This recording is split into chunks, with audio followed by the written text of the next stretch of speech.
Welcome to Queer News Tonight. This is the world's first and only LGBTQ daily news television show, broadcasting live and available on demand on your favorite streaming channels. We are proud to announce that YouTube has recognized Queer News Tonight, certified by analyst company vidIQ, as the world's most popular LGBTQ streaming news show. Our queer stories have reached over 10 million views. We are proud that we have more than 1,000 new subscribers in the last month, and that Queer News Tonight has more YouTube subscribers than any other LGBTQ brand in Florida. Over 500,000 of you have watched this show in the last 90 days. We thank you for watching and supporting our voice in the LGBTQ community. There is no other news program in the LGBTQ world like Queer News Tonight. It is Thursday, March 27th. We are live and literally out of the closet and into the headline. So many of your important stories we'll tell this evening on Queer News Tonight.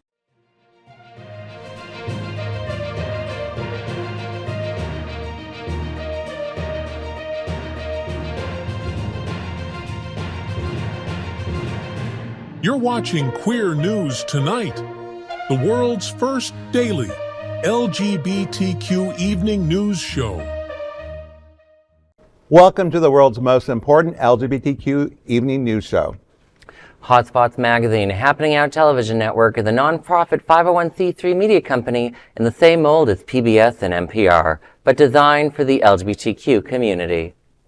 Our nonprofit mission is to support the 11 pillars of our LGBTQ community. We want to inform and educate the key issues of lesbian, trans, Latino, Black, healthcare, seniors, students, faith, social justice, business, and queer culture. Help us support our diverse community.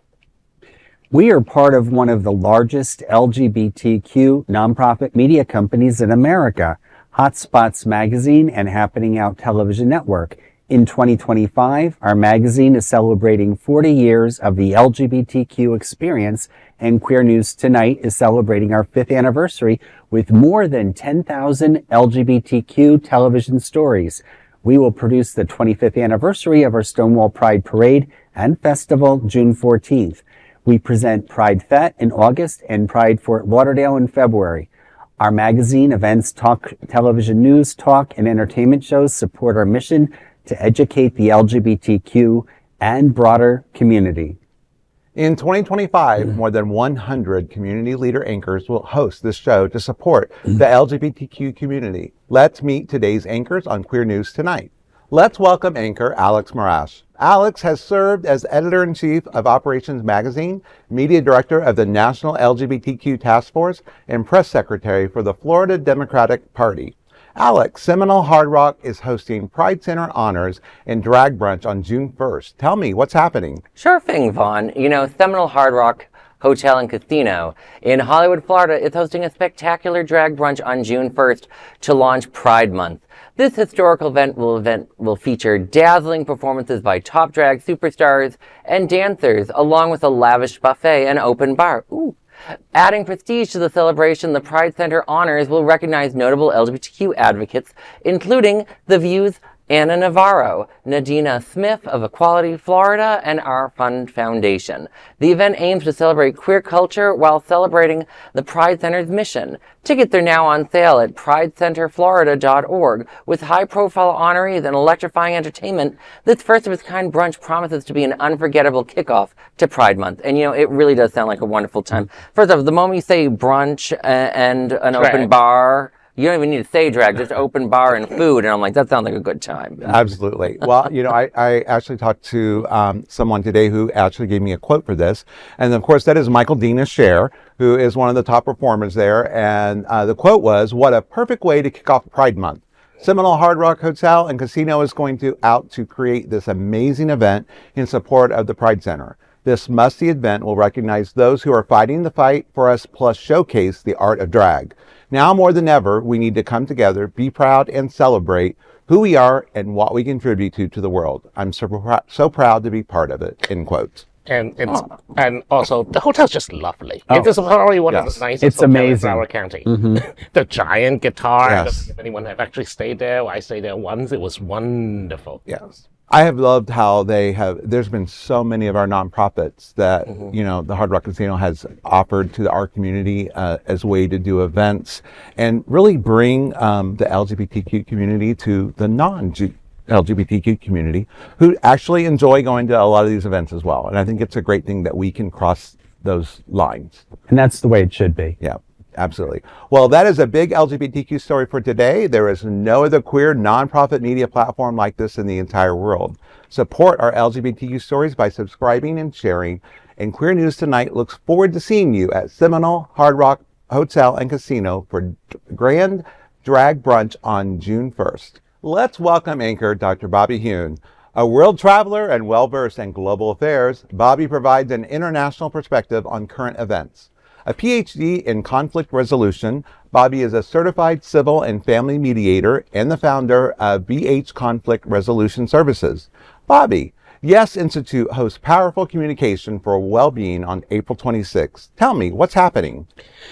The Yes Institute will host Powerful Communication for Well-Being on Saturday, April 26, 2025 from 9 to 1 p.m. Eastern Time. The in-person workshop aims to equip participants with effective communication skills to foster emotional and mental well-being. For more details and registration, visit yesinstitute.org. As a professional mediator who basically, I'm just professional at yapping. So effective communication is one of those things that actually is a fundamental factor in diffusing conflicts, whether you're talking about confrontation between police forces and a civilian or even international conflicts. A lot of times conflicts happen because communication did not happen, or at least communication did not effectively happen. And people can benefit from effective communication as a way to clarify their own position and to improve their mental health being by making sure that people understand what they're trying to say. So I think that is a very good program. It's skills such as reflective listening, framing. Those are things that we learn from school, and I think it's useful for everyone. Mm-hmm. I think you've taught me so much about listening over the years, Bobby. Oh my goodness. Well, I was talking to the board member, Tommy Morrell, who we all know and love, and his comment and his quote for this was, this year, gender and orientation diverse peoples, their families and allies are navigating a year of uncertainty and anxiety and unprecedented challenges. Join us for a session of community building and belonging to practical, powerful dialogue, leadership and resiliency skills for empowerment and well-being, end quote. And I just think it's great. You mentioned it about school, and I was thinking as you were going through the story about, do we really teach some of this in schools today? It seems like a lost art to communicate. It's a part of a lost art to communicate, partly because we're now terminally online, and secondly, and no matter how well you can communicate online, text is a line or two of text or GIF or a meme is not an effective way to communicate your personal viewpoints because it always hides hidden meaning.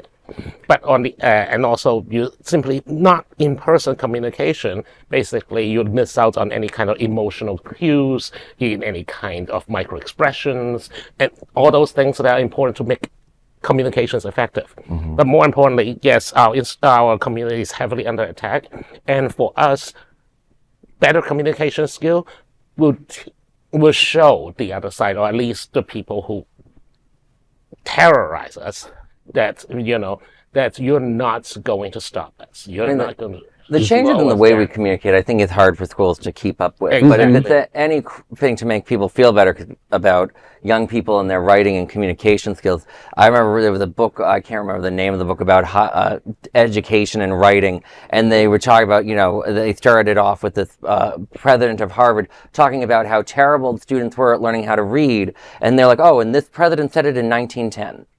So this has been going on for a very long time with young people not always being the best communicators. Well, that is a big LGBTQ story for today. There is no other queer non-profit media platform like this in the entire world. Support our LGBTQ stories by subscribing and sharing. And Queer News Tonight looks forward to seeing you at Powerful Communication for Well-Being on April 26th. Let's welcome anchor Larry Farver. Larry has over 20 years of experience in human resources, acting, film, radio, TV, live events, parade float design, production, and casting, a man of many wonders. He is also a board member of the West Side Association. Larry, Trans Inclusive Group, Trans Day of Visibility, is at Pride Center on March 31st. Tell me, what's happening? Sure, Vaughn. On Monday, March 31st, Trans Inclusive Group will host the Transgender Day of Visibility event from 6:30 p.m. to 8:30 p.m. at the Pride Center. Organized in collaboration with the McKenzie Project, Trans Social, Ariana Center, and other community partners, the event aims to celebrate and uplift the transgender community. Attendees can look forward to an evening of food, entertainment, and advocacy in a welcoming environment. The gathering will feature inspiring performances and speakers, with more details to be announced soon. Everyone is invited to join in solidarity, celebrating transgender visibility and supporting the fight for equality. For more information, please visit pridecenterflorida.org. Well, I wanted to add, I did a little research and, looking here, we have some panelists there. So there's going to be the Brayland Brown Board President Ariana Lint, founder of Ariana Center, Stardust Adita, holistic and artistic visionary, Mylen Diaz, if I'm pronouncing it correctly, marketing communications on the panel, and then entertainment by Kimberly Venom, America Damore, and Nicole T. Phillips, and plus other talented artists, and too many philanthropic nonprofits throughout our community to name, which is wonderful to see. I know that a group near and dear to my heart, are the production company I volunteer for, It's Mary Productions, is scheduled to have an appearance by several people there as well. So excited about the event. It's all about supporting our trans brothers and sisters, but in the end, uniting as a unified community with our allies and moving ahead. Last night I was very pleased. I just was crashing last night and I was watching TV and I said, let me see what is on ABC on What Would You Do? And they had a wonderful piece on, a scenario where people are shopping as both a trans woman and then a trans man. And a lot of people were allies in the community of all generations, people that you would look at and say, I don't think that person would stick up for someone. And it was in Denver, Colorado, of all places. So I think there's some positivity coming out. We don't want to get overly confident, but I think we need to remind ourselves that not all people are bad in spite of who's leading our country right now. I've participated at Trans Day Visibility for a number of years since I've lived here in Florida, and it's just such an awesome way to see the visibility of our transgender community overall. And I just really appreciate that the Pride Center creates that safe space for everybody to come to that. And I talked to who's one of our anchors, Adriana Tender, who is with Trans Inclusive Group. And she gave me a quote, and she said, quote, "Transgender Day of Visibility is more than just a celebration. It is an act of resistance, a declaration of our existence, and a commitment to our future. In a political climate where our rights, dignity, and very lives are under attack, visibility is power. For Black trans women, especially, being seen in both a necessary and a risk, but is also a reminder that we are here, we are resilient, and we will not be erased. Today we honor our journeys, uplift our voices, and demand that justice, safety, and respect that we all deserve," end quote. And all I can say is they need more support than all of us at this moment in life. And, it's a call of action that the LGBTQ community plus and our ally communities need to show up at this event to see them, because I see you all, but I want to make sure everybody else sees you too.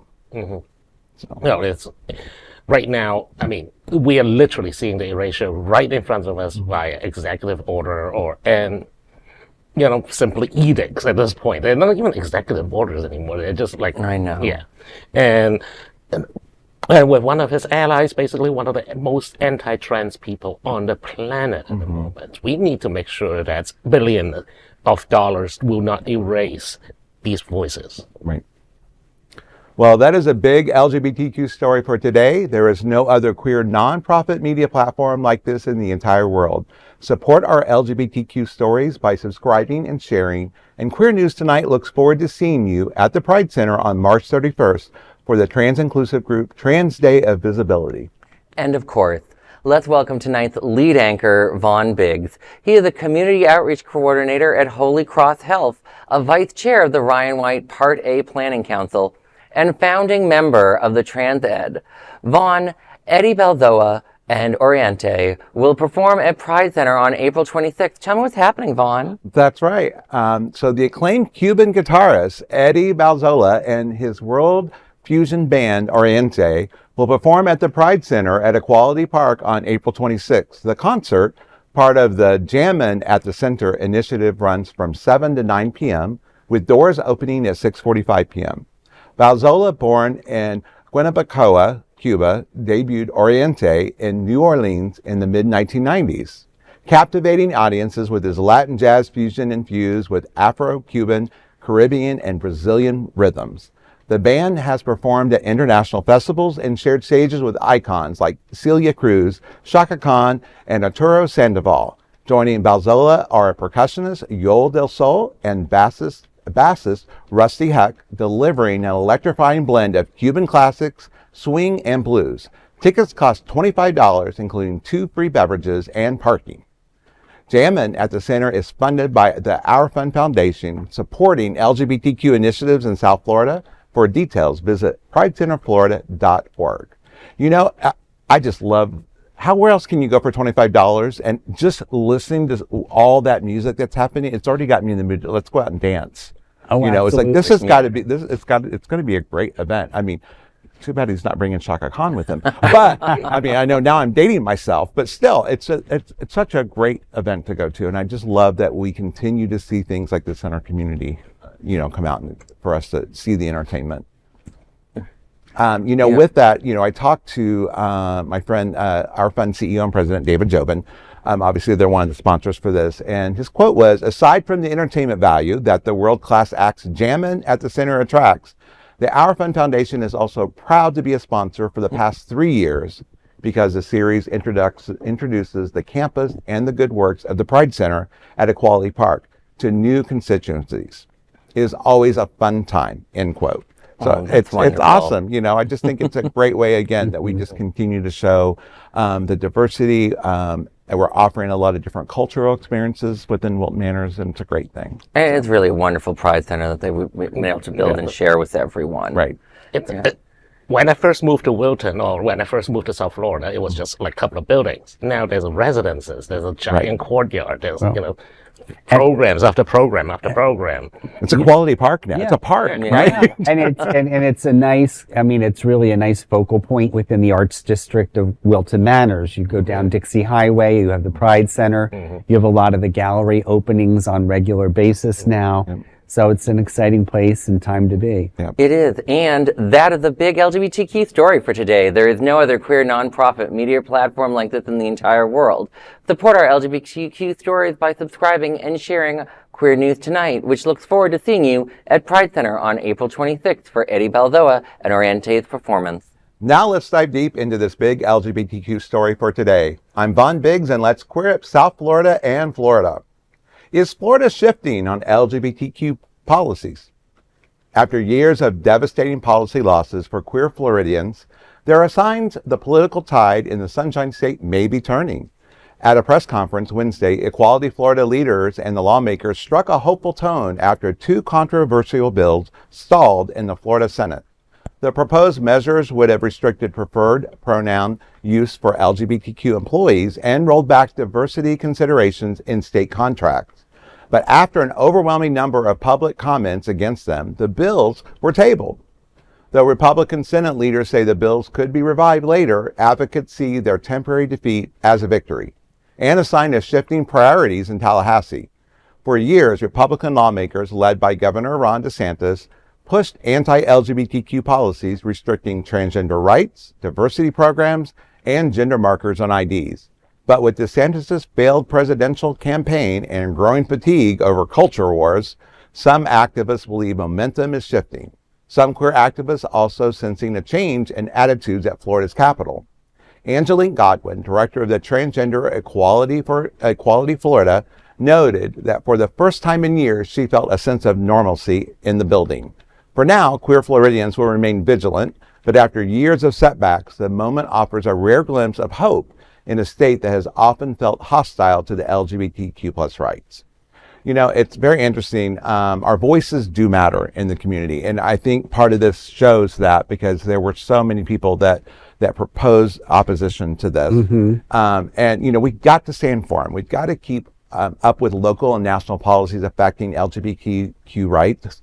We've got to build alliances, collaborate with marginalized groups to amplify our voices, engage politically.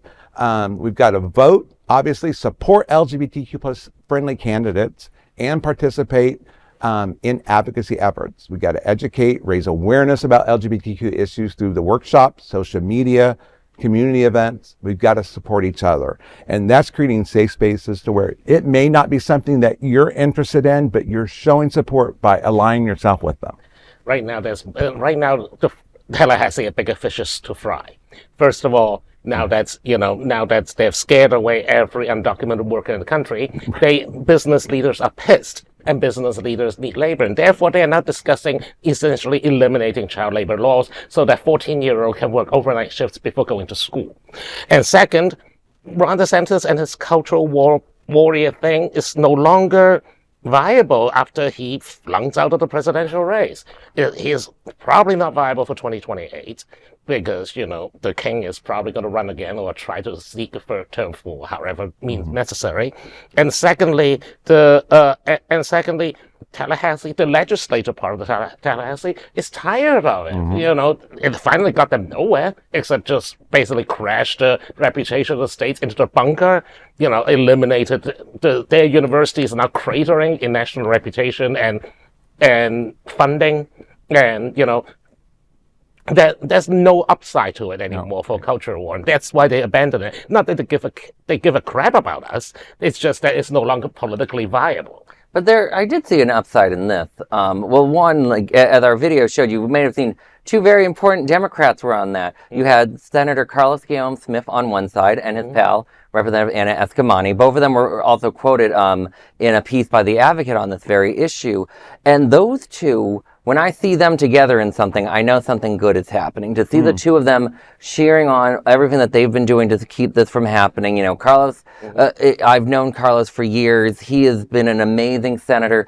Long before he was a senator, he was a huge, wonderful activist with the National LGBTQ Task Force, going to events and doing. And when he and Anna are doing stuff, you know it's going to be a good thing. So the fact that I saw the two of them there says to me that, you know, I think they're going to be very successful in preventing a lot of stuff from happening. You know. Well, and to complement what's been said so far regarding the subject, I was very pleased to see that on the 18th, Commissioner Paul Rowley and Vice Mayor and Commissioner Christopher Caputo from Wilton Manors were up in Tallahassee for Broward Days, interfacing with senators and representatives. So it's important not only to, of course, address our concerns in our community, but also to interface with our allies and even some of our enemies within government, you know, not to avoid going to Tallahassee or avoid going to places where we're uncomfortable. And I give both these men a lot of credit. You know, I do interface with them on a regular basis representing the west side of Wilton Manors. Certainly would be great to see one of them get into some type of seat on a larger basis outside of Wilton Manors. I think there's the potential there for many of our local politicians to do so. Well, that is a big LGBTQ story for today. There is no other queer nonprofit media platform like this in the entire world. Support our LGBTQ stories by subscribing and sharing Queer News Tonight. Now, let's dive deep into this big LGBTQ story for today. I'm Alex Morash, and let's queer up politics. Queer federal judge blocks Trump's trans military ban again. A federal judge in Washington, D.C. has once again blocked the Trump administration's attempt to ban transgender people from serving in the military. On Wednesday, U.S. District Judge Anna Reyes, a lesbian and immigrant from Uganda, rejected the Department of Justice's emergency motion to dissolve an injunction she issued last week. That ruling stopped the enforcement of Executive Order 14183 and related Pentagon guidance, which targeted service members with a diagnosis or history of gender dysphoria. The Department of Justice argued that the Pentagon had narrowed the policy to apply only to those with a current medical condition. But Reyes was unconvinced, calling the government's reasoning, quote, unpersuasive, unquote. In a strongly worded 16-page decision, she reaffirmed that the ban was based on an anti-trans bias rather than legitimate military concerns. Reyes also criticized a new military policy requiring all 1.3 million active duty troops to self-report whether they've ever experienced gender dysphoria. She compared the process to, quote, rummaging through private medical records, end quote. Though Reyes granted a short administrative stay until Friday evening, the DOJ is expected to appeal the decision to the D.C. Circuit Court of Appeals.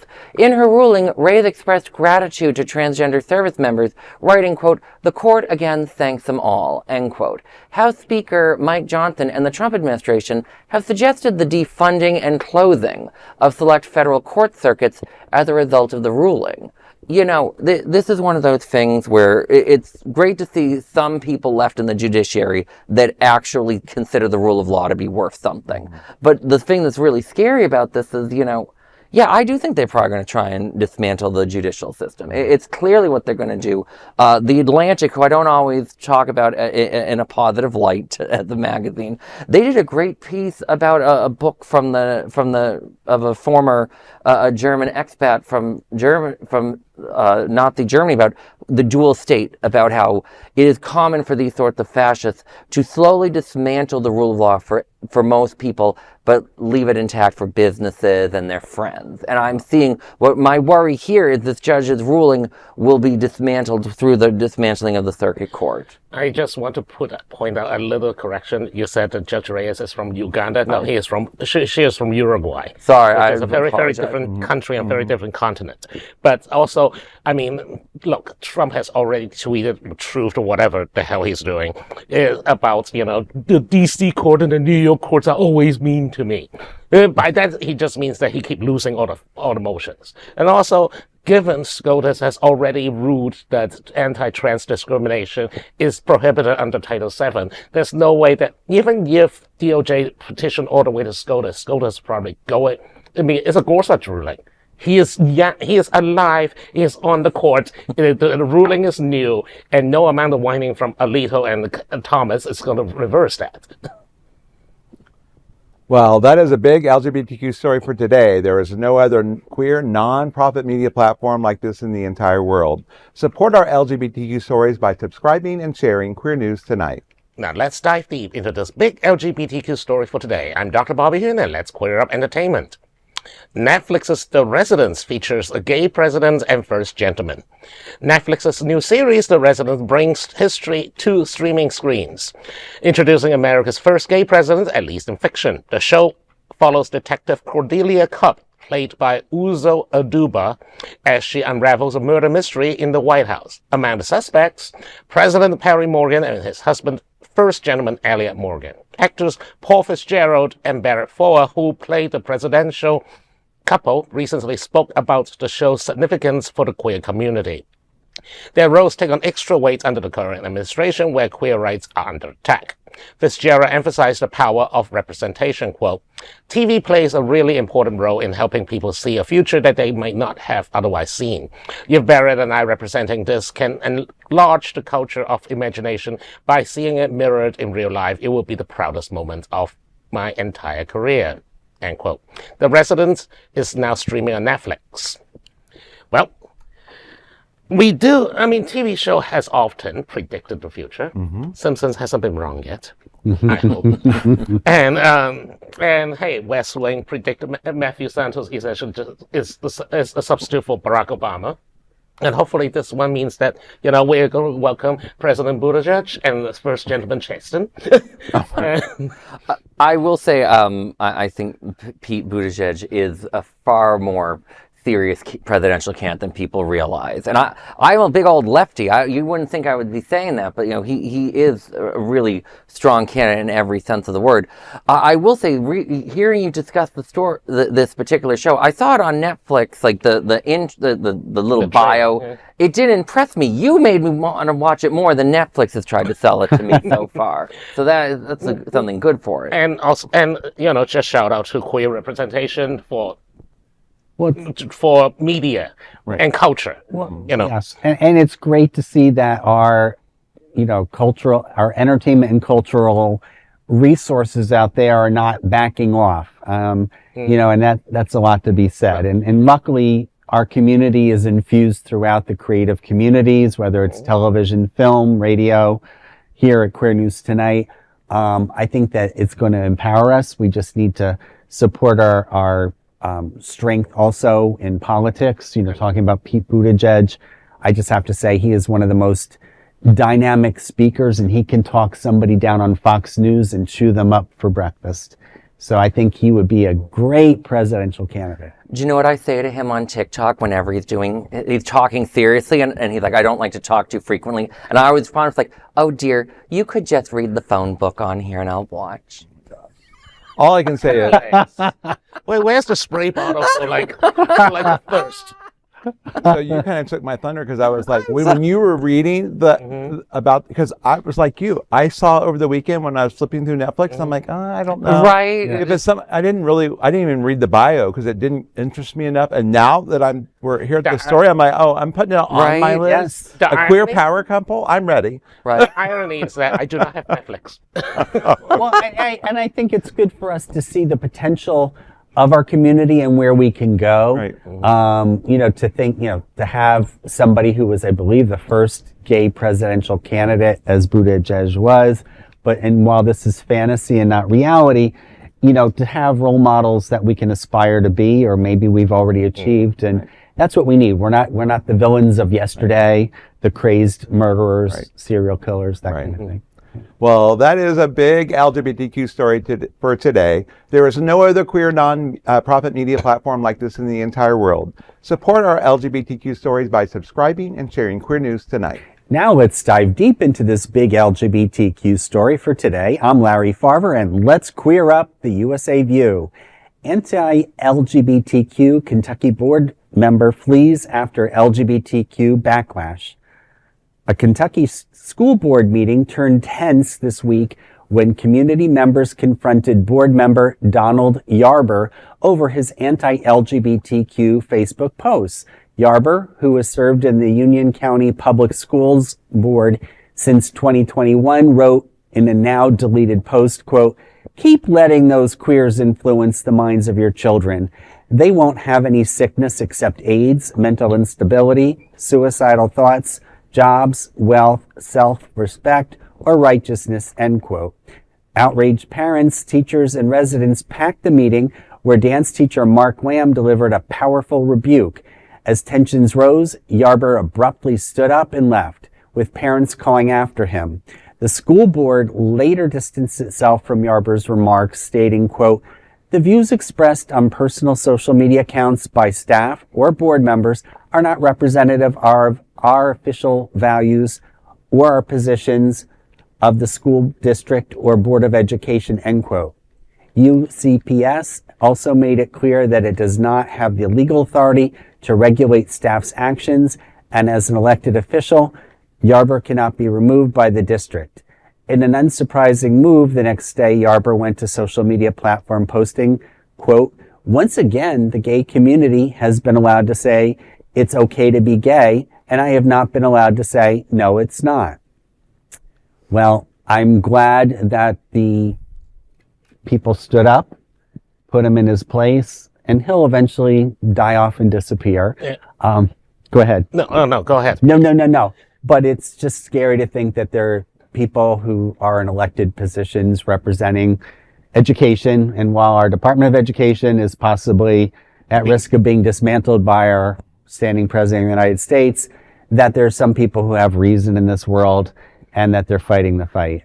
The deep red infiltration, the deep conservative infiltration of the local education boards has been well documented at this point. They penetrate every county. They use scare tactics to convince parents and voters that somehow, they will bring order. And the first order is always, say something offensive and then cry victim when people scream at him back. Yes, you have the right to express your disgusting opinions. Doesn't mean that if you show up at a board meeting with your fellow board members, the public is not going to scream at you. That's how First Amendment works. First Amendment is not a shield of criticism. First Amendment is everyone get to express their thoughts and feelings, even when they hate you. That's exactly how free speech works. Like, I have the right to say to Donnie, thank you so much. I just now want to create a podcast or a website called Alphabet of Degenerates. That is like my new favorite expression. Reading the junk that he was saying, like that was fun. But like seriously, like if you're gonna go out and be a jerk, yes, people have every right to go and scream, like to be vicious to you. And like I try to warn people, like if you want to ratchet up the language, the other side is no longer going to meet it. Sometimes I'm encouraging people to ratchet up the language, but if you don't want people to tell you sound like a dick, don't be a dick. Well, and his comment about that he was not allowed to say it, that no, it's not okay to be gay. I look at it, you're right. Everyone has the freedom for their expression, right? But that's not what he was saying in his post. He was literally going for the throat. Absolutely. When you throw in AIDS and HIV and things like that into the mix, or STIs or anything, and you start looking at the data, and yeah, you may have a larger percentage that are LGBTQ, but the other side of that is you have a large percentage that are heterosexual living with HIV. So it's not just... For them, it's not about statistics. For them, it's to trot out the word AIDS. It's just to scare people. Right. It is going back... This is a trope that has lasted the last 40 years, ever since the bitch Anita Bryant, may she rot in hell. She is the one who started like gays are pedophiles, gays are ridden with diseases, gays are and Paul Cameron and all the other homophobic so-called researchers that trot out fake pseudo-scientific studies that convince people that like, oh, gays only live till 40 years of age. I mean, I bet you go to Winter Manors. Like, there's so many gay elders there. I look like a twink. Well, I love looking at the elders there. Well, and I want to say, I mean, it's a flashback. Some of our anchors here may be too young, but I had a flashback while we were having a discussion on this to the classic song Harper Valley PTA, which I believe turned into a movie later with Barbara Eden. And I'm thinking this Yarber guy probably has a whole closet of hypocrisy and his allies that are against us. And if you scratch the surface, we could have a field day if we wanted to. But I think probably the people who were opposed to him are a little more professional than that. Yeah. They called him out on the meeting, but it would be fun to scratch the surface and see what kind of hypocrite he is. Yeah. Wow. Well, that is a big LGBTQ story for today. There is no other queer nonprofit media platform like this in the entire world. Support our LGBTQ stories by subscribing and sharing queer news tonight. Now let's dive deep into this big LGBTQ story for today. I'm Vaughn Biggs, and let's queer up health. Republican governor blocks a bill protecting PrEP users from insurance discrimination. Virginia's Republican governor Glenn Youngkin has vetoed a bill that would have prevented insurance companies from discriminating against people taking PrEP, the HIV prevention medication. The bill, HB 2769, explicitly stated that insurers could not refuse coverage, limit policies, or change higher rates solely because someone takes PrEP. The measure passed both chambers of Virginia's Democratic-led General Assembly with a 24-15 vote in the Senate and a 53-44 in the House. Youngkin's veto was part of what the Virginia Mercury called a, quote, veto storm to drown out progressive legislation, end quote. In total, he rejected 157 bills, including one that would have raised the state's minimum wage to $15 an hour and another aimed at increasing voter turnout. His education policies have been accused for targeting trans students by enforcing forced misgendering, outing policies, and allowing peers to opt out of gender-inclusive spaces. Youngkin stated in 2021 he did not support same-sex marriage, but later he signed a bill in 2024 codifying it in the Virginia law. His veto of House Bill 2769, however, raises concerns about continued barriers to HIV prevention and LGBTQ healthcare protections. You know, it's just, as much as I'm involved with HIV treatment and prevention, it's disheartening to see that Governor Youngkin's veto of House Bill 2769, which would have protected PrEP users from insurance discrimination, this decision not only undermines efforts to prevent HIV, but also highlights the ongoing challenges that our LGBTQ plus individuals face in accessing equitable health care. We must continue to advocate for policies that protect our community's health and well-being. And I just see, you know, when I think about this and I think about PrEP, and I know PrEP is not the only answer to end the HIV epidemic, but when I look at them trying to use it as an insurance way to maybe not cover someone, are they doing the same thing? And there's no women at the table, and I wish there was, but when we're talking about, you know, going on birth control, are we not going to be, you know, insuring them because of the risk of pregnancy? Are we not, you know, are people taking Viagra? You know, are we not going to, you know, issue protections that, okay, we shouldn't be covering them? They might get someone pregnant. I mean, it opens up a whole world of ways. Actually, that's exactly what Youngkin and the Republicans want. They want to regulate birth control. They want health insurance to remove either coverage of birth control or, you know, like I said, it has been said at this table many, many times. They're not pro-life, they're pro-birth. Well, yeah. Well, think about how horrifying you could go with some of this. You know, what if they then discriminate not just women that use birth control, but what about if the insurer wanted to go after a woman who used the Plan B pill? Right. Oh, You know, that can get into really scary things. And, you know, there are already insurers trying to sue to no longer cover preventative care like PrEP and birth control and things like this to get around the Obamacare. So seeing what Youngkin is doing is absolutely horrifying. You know, he is a DeSantis light, a little wannabe DeSantis type of character. And it's sad because Virginia used to actually be pretty decent and elect some really good people. Like, I've met Dana Carone, the transgender lawmaker, really wonderful when the Dems are in power there. You know, I've met one of the last governors, what was the guy's name? He worked with Hillary. Hillary Clinton. He was like the treasurer for Hillary Clinton. Was it Warner? I don't know. No, I can't remember. I forget them, but they were always good is the point. I wanted to ask a point, you know, you're being a subject matter expert here. Well, right. And, you know, I'm wondering too, if you know, a right-wing move like this, you know, I would imagine, are there heterosexuals in the community that use PrEP that maybe are just not get the attention that our gay community does? I mean, it's, and I would say absolutely, yeah, and especially a lot of heterosexual women. Yes, because you think about, you know, when you in a community and the way we are expressive sexually today, you know, and although they always like to blame the gays or the LGBTQ, we're the more sexual ones, but the statistics show that's not true. You know, that it is our heterosexual communities when it comes to the kink communities and you know, swapping partners, all that is far more prominent in our heterosexual community. But that's the point. They are trying to frame these as like, you know, these people have sex for fun. Oh my gosh. Right. What a horrible concept. Yes. You know, these, you know, for conservatives, the whole point is to discourage any kind of sexual activity unless it's strictly about missionary style and procreation.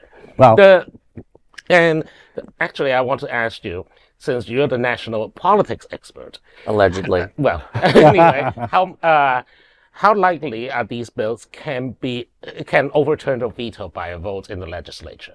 You mean to overturn the Virginia? Yeah. To my knowledge, the Virginia legislature is normally so razor thin each way that the governor's veto is probably going to be pretty easy to uphold. It's more of the good news is governors in Virginia are stuck to one term at a time. That's why it's hard to remember them all. And it was like Terry McAuliffe was the governor. He was like 4 governors ago because every term it has to be a new governor. Okay. So that's the good news is I think like that. Next year there'll be a new governor no matter what in Virginia. It looks like it's going to go pretty blue. We can hope. Hopefully. Well, that is a big LGBTQ story for today. There is no other queer nonprofit media platform like this in the entire world. Support our LGBTQ stories by subscribing and sharing Queer News Tonight. Those are today's headlines from Queer News Tonight. These anchors represent the best of our LGBTQ and allied community. If our community is important to you, share this news with your friends and family. Join the conversation on your favorite streaming platform. Queer News Tonight is the only live LGBTQ digital television show in the world that is out of the closet and into the headlines. We need your support. If our community is to grow and then thrive, we must tell our stories and bring them to the attention of the broader world.